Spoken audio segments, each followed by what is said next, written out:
Bonjour à tous, bienvenue dans l'entretien de France 24. Ce week-end, le Rwanda commémore le génocide des Tutsis. Il y a 24 ans, près d'1 million d'entre eux ont été massacrés en moins de 4 mois. Un génocide orchestré par l'administration Hutu après la mort de son président Juvenal Habyarimana dans un attentat contre son avion. Dans ce qui est considéré comme le dernier génocide du XXe siècle, le rôle de la France est souvent pointé du doigt, notamment à travers la très controversée opération Turquoise, une opération officiellement humanitaire. Notre invité aujourd'hui souhaite briser le silence autour de cette opération. Ancien officier de l'armée française déployé au Rwanda, il est l'auteur de Rwanda, la fin du silence. Guillaume Ancel, merci d'être avec nous. Vous avez, dans votre livre, raconté, presque minute par minute, ce que vous avez vécu dans le cadre de cette opération Turquoise au Rwanda. Quelle était votre mission initiale? Vous le dites très clairement, au départ, il ne s'agissait pas du tout d'humanitaire. Non.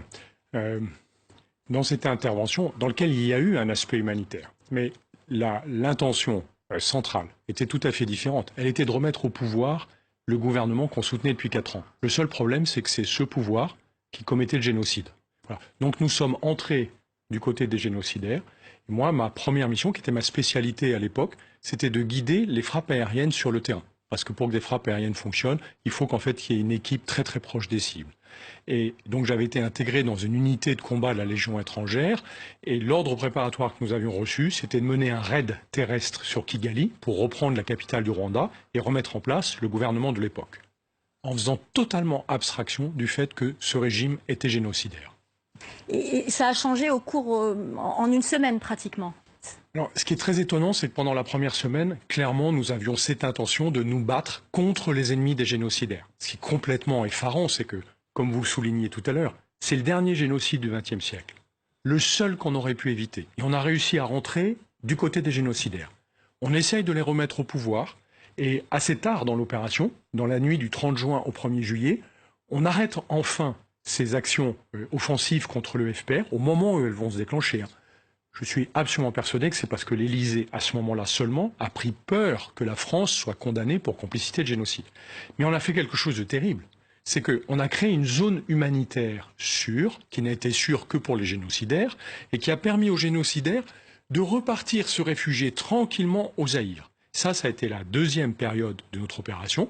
Et la troisième, inacceptable, c'est que nous avons livré des armes aux génocidaires dans des camps de réfugiés au Zaïre, alors que nous étions sous embargo de l'ONU.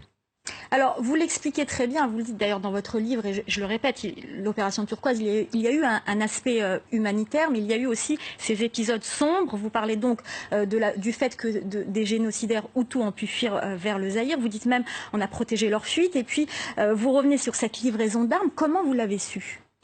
En fait, je l'ai su parce qu'on m'a demandé de détourner l'attention des journalistes qui étaient présents sur la base à Cyangugu, dans le sud du Rwanda, au moment où ce convoi d'une dizaine de camions devait partir. Et c'est en me demandant de détourner l'attention des journalistes que j'ai compris que c'était un convoi d'armes. Et le soir, au débriefing, j'ai été effaré des arguments qu'on nous a servis pour justifier cette livraison d'armes, qui étaient en gros, il faut donner des signes d'apaisement aux soldats du gouvernement, parce que sinon ils pourraient se retourner contre nous. Comme si en réarmant des soldats, on les rendait moins dangereux. Je souligne quand même une chose, c'est que dans toutes ces actions, et dans mon témoignage, en aucun cas je ne mets en cause mes compagnons d'armes. Ils ont fait ce qu'ils pouvaient de manière très professionnelle. Alors justement, vous le dites, certains officiers ont contacté le plus haut sommet de l'État, ont essayé de faire passer le message que ce n'était pas une bonne idée de livrer des armes à de potentiels génocidaires dans ces camps, au Zaïre, l'actuel RDC. Quelle a été la réponse à ce moment-là ? J'ai des camarades plus courageux que moi qui ont refusé d'appliquer cette directive et ils se sont fait tacler par l'Élysée. C'est-à-dire que le sujet est remonté jusqu'à l'Élysée, parce que c'est l'Élysée qui décide en France de ces opérations. Nous étions en gouvernement de cohabitation, donc il y avait forcément une collision avec une partie du gouvernement de cohabitation. Et ces ordres ont été confirmés par l'Élysée, continuer à livrer des armes dans les camps de réfugiés en allant contre la plus évidente éthique des officiers français. Enfin, je veux dire, ce qu'on a fait est totalement inacceptable. Et ce qui est inouï, c'est que non seulement on l'a fait, mais en plus, ces décideurs politiques le cachent depuis un quart de siècle. Donc ils s'autorisent à le refaire et surtout, ils évitent d'avoir le moindre compte à rendre sur le sujet, puisque nous n'avons pas le droit d'accéder aux archives d'une opération qui, je le rappelle, a été présentée comme humanitaire. Dans votre livre, vous revenez également sur la tragique histoire de Bicécéro. Bicécero est emblématique de l'intervention au Rwanda. Mes camarades des forces spéciales débarquent et sont en mission de reconnaissance.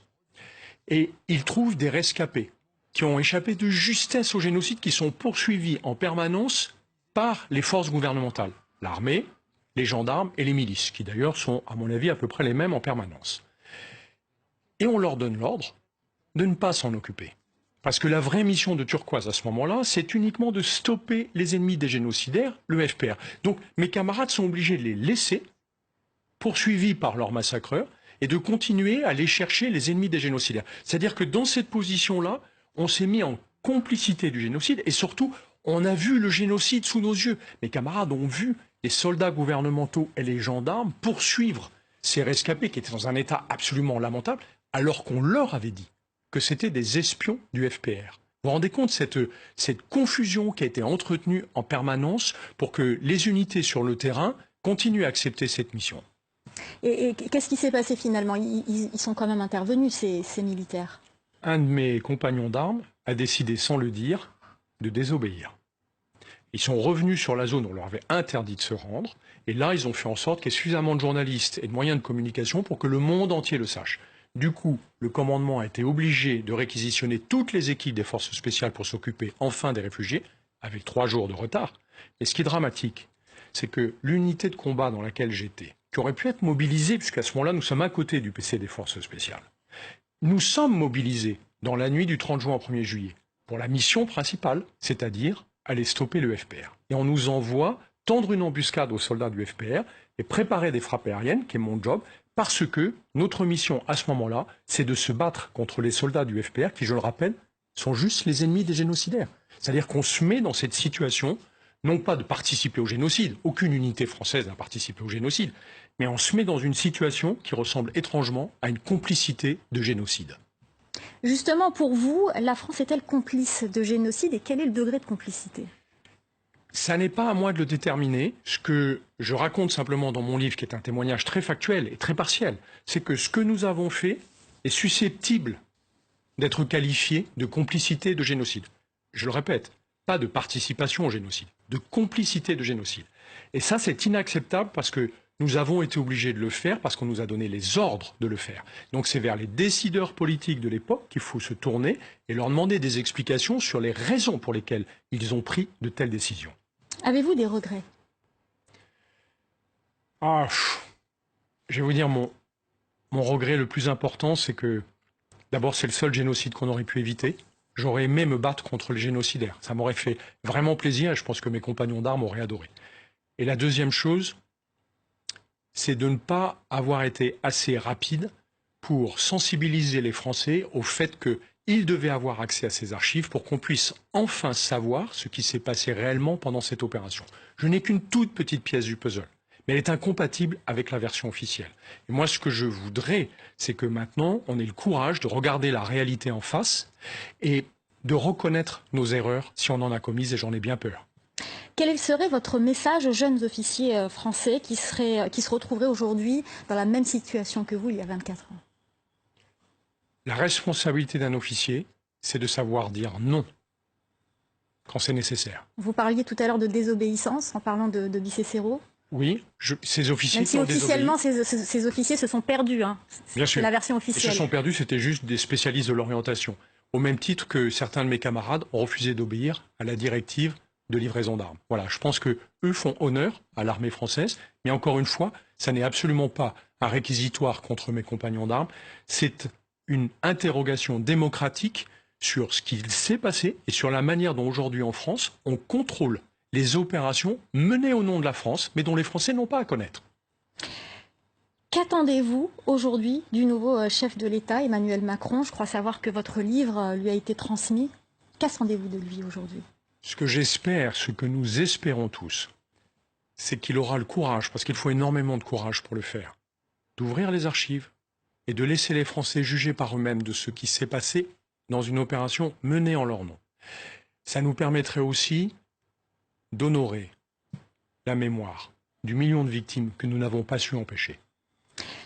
Dernière question, vous avez dit dans une interview « Je ne suis pas un lanceur d'alerte, je suis un empêcheur de transgresser ». Oui, c'est vrai. Je n'aime pas qu'on me présente comme un transgresseur. Moi, je n'ai pas transgressé de règles en parlant de ce sujet. Au contraire, je refuse qu'on transgresse les règles et les codes de la démocratie. Je veux que ce soit les Français qui jugent de ce qui s'est passé et qu'on arrête de leur expliquer ce qu'ils doivent penser d'un événement aussi dramatique. Et si j'ai écrit ce livre, c'est pour empêcher qu'on efface notre silence, pardon, qu'on efface notre mémoire grâce au silence. Vous évoquez aussi beaucoup la guerre d'Algérie dans Il y a ce un livre. lien évident avec la guerre d'Algérie. J'ai été formé par la génération qui a terminé la guerre d'Algérie et je me souviens que ils ont disparu sans jamais pouvoir partager la réalité de ce conflit ignoble. Ma génération ne partira pas comme cela. Elle a besoin de partager ses fantômes parce que ce sont des fantômes qui appartiennent à la société française. Merci beaucoup Guillaume Ancel d'être venu sur notre plateau. Je rappelle que vous êtes l'auteur de Rwanda, la fin du silence, témoignage d'un officier français concernant la très controversée opération turquoise, donc un livre aux éditions Les Belles Lettres, Mémoire de guerre. Merci beaucoup. Merci à vous de nous avoir suivis. C'est la fin de l'entretien. Restez avec nous. L'info continue sur France 24.